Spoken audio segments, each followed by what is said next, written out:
Peace and blessings. As I woke up this morning, I said, did I want to provide you guys with another pre-recorded video that I did with a little motivation at the very beginning to let you know how to be successful. And as I lace you with all this information about the music business and all the things you need to do in order to make sure that you have firstly a great product, you understand the ins and outs of the music business, how to succeed, how to market, all the different things, I realized I didn't give you the most important thing.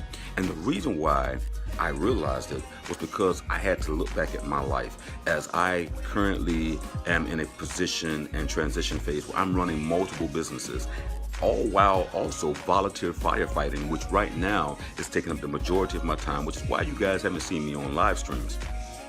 But I said I'm gonna make the time out and time to talk to you this morning about how to find success. And it was real simple for me because as I played back my life, the simplicity of it was drive. My drive is how I found success. But not only that, I'm not gonna rob you of the truth, okay? I really want you guys to really get it. You're gonna have obstacles. Obstacles are distractions. That's all they are. They're distractions. I'm not talking about the obstacles that make you fail. I'm talking about the person, places, and things that distract you from your goals, okay? So when you find an obstacle, number one, look at it as just that, a distraction, meaning that you're on the right path and that how the universe operates and how the universe is set up, it needs to try to throw a jab at you, see if you really focus, see if you're really paying attention, all right? So recognize, one, obstacles are distractions. Now, if you want to succeed, you have to see this because it rolls into number two. If you don't look at an obstacle as the universe's way of distracting you, then it will set you up for failure, okay? Now, the fear of failing actually increases your chances of failing. You didn't know that, did you? Your fear of failing actually increases your chance of failing because you're so scared to fail, you don't put forth the effort to even try. Did you hear what I just say, man? I had to think about this. I was like, yo, I gotta give my family something real. I gotta give them something that's useful, right? So get out of the fear of failing and look at failing as your experience. See, this is really the music industry and any other business you have, regardless of how many courses you have, doesn't prepare you for failure, right? So failure is actually the hands-on training that you need to know what I need to do, how things work, how it didn't work, right?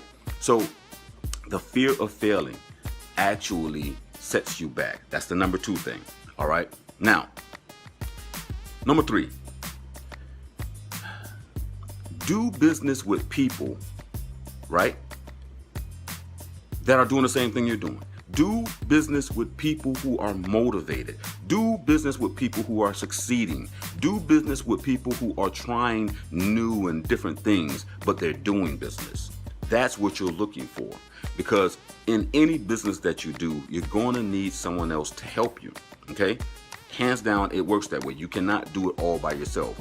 However, do business with people who are motivated and just as motivated with you. See, I give lots of people offers, okay? And this goes out to any one of my team members who are watching this. I give you offers. I give you chances. What I don't do is give you handouts. If I give you handouts, you won't respect what I've given you because you didn't earn it. Let me repeat what I just said. If I give you a handout, you won't respect what I gave you because you didn't earn it. You won't respect me. People don't respect you when they don't earn their way, okay? And I don't want anyone on my team that's not motivated to find their own success with themselves. You have to have the drive to do it yourself first. The minute you depend on someone else, you empower them to give you orders. See, I'm not in the business of being a slave master. I'm not in the business of having employees and all the different things. I have partners, have business partners. And the minute my business partner isn't as motivated as me, or the minute my business partner doesn't exceed and excel in what he or she is supposed to be doing, it's time for us to part ways. See, so find business partners who are just as motivated as you, because When you have motivated business partners, when it's 5 or 10 of us that are all motivated and we're all bringing in and raking in $200,000 or $1 million a week or a month or a year, we multiply that times that 10, and then we have $2 million or $20 million or $40 million, right? But if you are the sole person motivated, you're the sole provider of the business and everyone else is just leeching off what you do, and they're not providing, eventually the pond or the well runs dry. Okay? Stay away from people who are looking for you to do it for them. What I mean, again, it goes back to find business people. Stay away from people who are looking for handouts. Stay away from people who are looking to see what you're going to do for them versus what we could do together. You got me? Me and my brother's success came because we all or both had a job. We had a job that we each understood. If I tried to go into my brother's lane, he'd say, no, stay into your lane. You do this, I got this. Find and stay away from people who want you to do everything. If you're not willing to do it for yourself, if you're not willing to go just as hard, blog, record, market, do everything that you expect me to do, I don't want to deal with you. I don't want to deal with you. So find people or stay away from people who want you to do everything.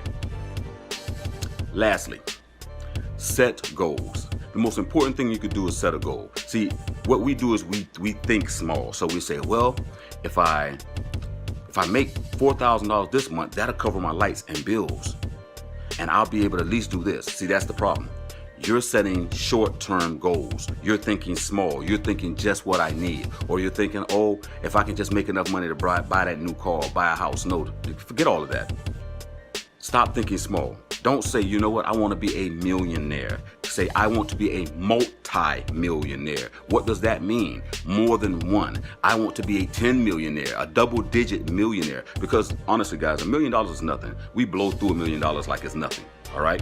So don't set small goals, set higher goals. The higher your goal, and make a goal that is obtainable. You understand what I'm saying? Make a goal that is obtainable. In other words, say this year, I want to make $1 million. And the following year, I want to double that and make $2 million next year. And then that year after that, I want to make $4 million. And after that, I want to make $6 million and $10 million. Set goals that are obtainable. Because anything that is not obtainable is a dream, and dreams are illusions of the subconscious mind telling you or giving you that fantasy or that world that you either imagined, thought about, or wanted or provoked some way, fashion, or form within the subconscious. Goals can be obtained. Dreams are just that. So don't follow your dreams, follow your goals. Peace and blessings, man. This is your man, this is you1 from the Grammy Award team, the Peacemaker, saying I hope you find success, and I hope this motivated you and got you where you need to go this morning or whenever you watch this, guys. Love you. Make sure you follow me. Make sure you subscribe. Make sure you are on the winning team. Peace and blessings. Hey girl, ain't got nobody, your man no more.